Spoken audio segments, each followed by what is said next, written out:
Okay, if I were to time you while you were doing a Rubik's Cube, how long would it take? Never. Okay, well our next speaker is here to blow your minds completely. If any of you want to take the challenge on against him, please try, but good luck with that. Sparsh Jain, everybody.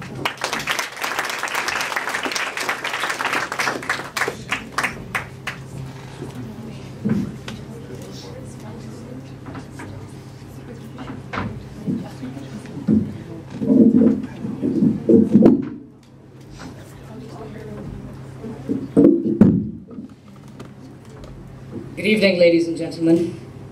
Skydiving isn't for everyone, but I like the idea of committing to a project and then not looking back. That's what gives me satisfaction and the experience along the way, which is fun too. Allow me an introduction. My name is Sparsh Jain, and I'm thrilled to be one of the speakers at TEDxYouth at Emirates International School, Meadows. Being born in an era where science and technology flourishes and is relentlessly used as a base to solve all the problems makes me yearn for the knowledge that it bestows, or it can bestow. I first discovered these sciences at the age of 8 when I read a junior encyclopedia, which introduced me to a world full of diversity. Mankind, powered by imagination and inquisitive character, has wondered the mechanisms of nature since time infinite. This quest for the truth, the ways in which his surrounding works, has led to many discoveries and innovations.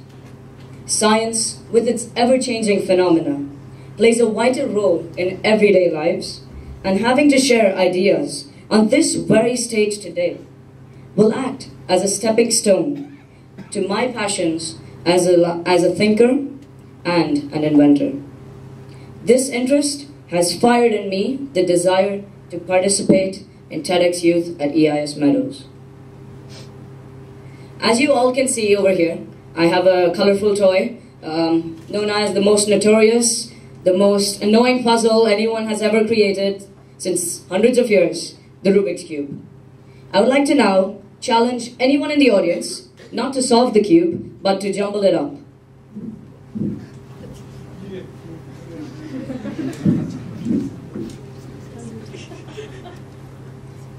On to the theme of the conference, aspiration, inspiration. Aspiration is a hunger to fulfill our dreams and visions. When we aspire to a goal, any goal, just as solving a Rubik's Cube, that aspiration guides our directions and also directs our energy. Quite often, it also rallies others to the same goal, then becomes the focus of shared efforts and satisfactions. One of the wonders of us being human is our ability to conjure from our imaginations to a better self, or even to a better world, and set off on a path, on a long journey, however obstacle-filled it is, however crooked or obscure it might be, from here to there. Each of these give us a sense of purpose, a purpose to ask the question, why? Just like all children in the world today, I often ask the question, what's that? However, where I apparently differed from the others was in my inquisitiveness to probe further. What's that? How does it work? Being a favorite phrase of mine, and thus, my fascination with science and technology was born. Innovation in science has had a profound effect on the way we live in and shaping the world we know today. So, as you might be wondering, how does a Rubik's Cube relate to life? Well, are you done with jumbling the cube, since it doesn't take that long? It's over here. All right. Thank you very much. Challenge number 1. All right. So, as you might know, how does a Rubik's Cube relate to life? Well, the sides of the Rubik's Cube are like all the other different aspects of our lives. For example, work, school, or even social life. With all of these things falling in and out of our control, problems can arise. That's life. I'd like to now show a very small demonstration of Solving the cube, now I'm not gonna do it right now completely, but as you can see, can everybody hear me? Yeah. All right, perfect. I will now be telling you, believe it or not, there are a quintillion million types of solutions to solving a Rubik's Cube. But one of the most difficult steps in solving the Rubik's Cube, if you might not believe, is basically how to start it.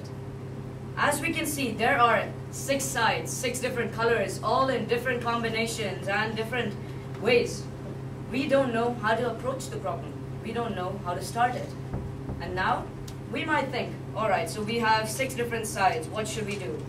We might want to maybe solve one side of the cube.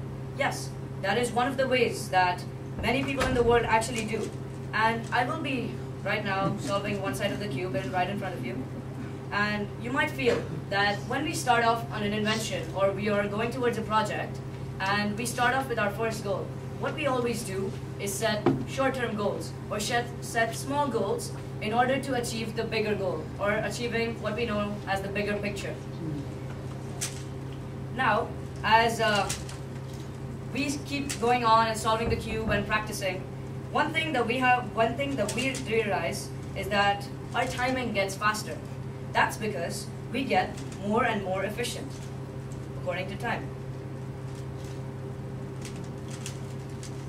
And solving one side of the cube might be simple. Please raise your hand if you have solved one side of the cube ever in your life before. How much time did it take? Let me guess, 1 month? A week? Okay, maximum a day. I present to you one side of the cube. Wow.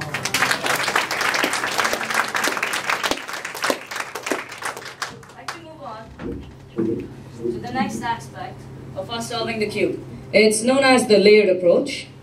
Sometimes a Rubik's Cube can, of course, be partially solved. One or more sides will be reunited with the same colors. However, the puzzle is not entirely solved.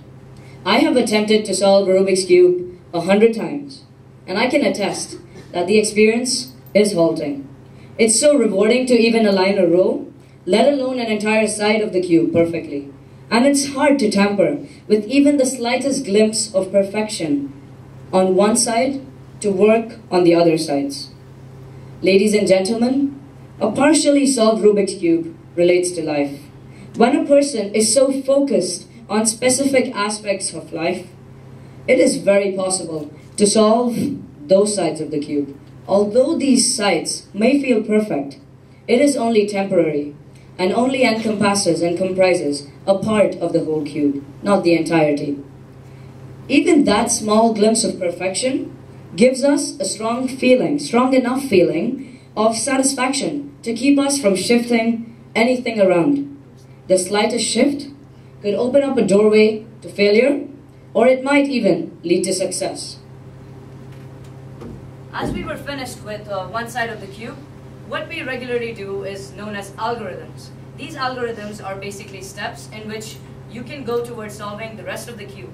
But, as I mentioned before, you will be encountering problems and you will definitely not keep the cube as it is. It is going to be messed up, and that is the reason why we have something called the long-term goal and knowing what we have to see. When we have an idea of what we want to see in the end product, or when we have a vision that yes, this is the goal I want to achieve, for example, solving Rubik's Cube, or even making an invention, these great minds have something called short-term goals.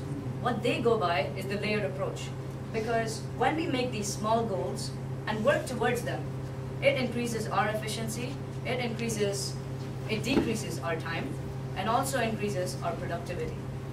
Right now, I do have one side solved, but that is literally just 1 out of 6 of the entire cube. But as you keep going step by step, this becomes actually much faster, and way faster than we actually do.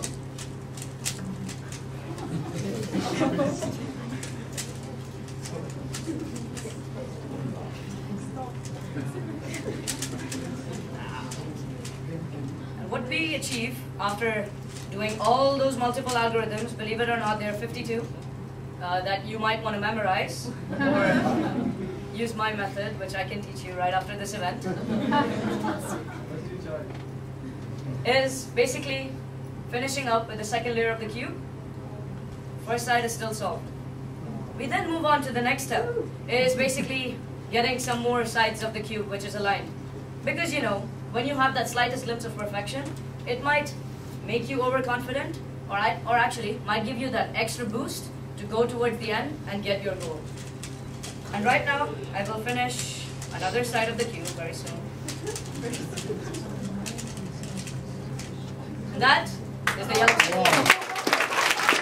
Is that when we mix up sides, we will actually end up with a better goal. We get 3 sides. But we have 3 pieces left. And these 3 pieces are the 3 goals, or the 3 ways that you might actually lose the entire cube, or you might basically jumble it up once again. With the focused mind and approach, we must always remember that things usually do come back all together.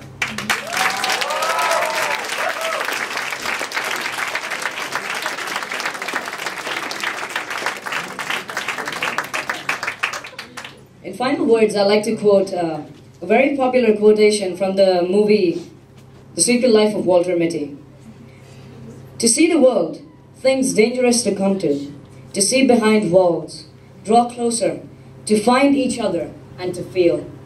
That, ladies and gentlemen, is the purpose of life and our aspirations and goals. Thank you.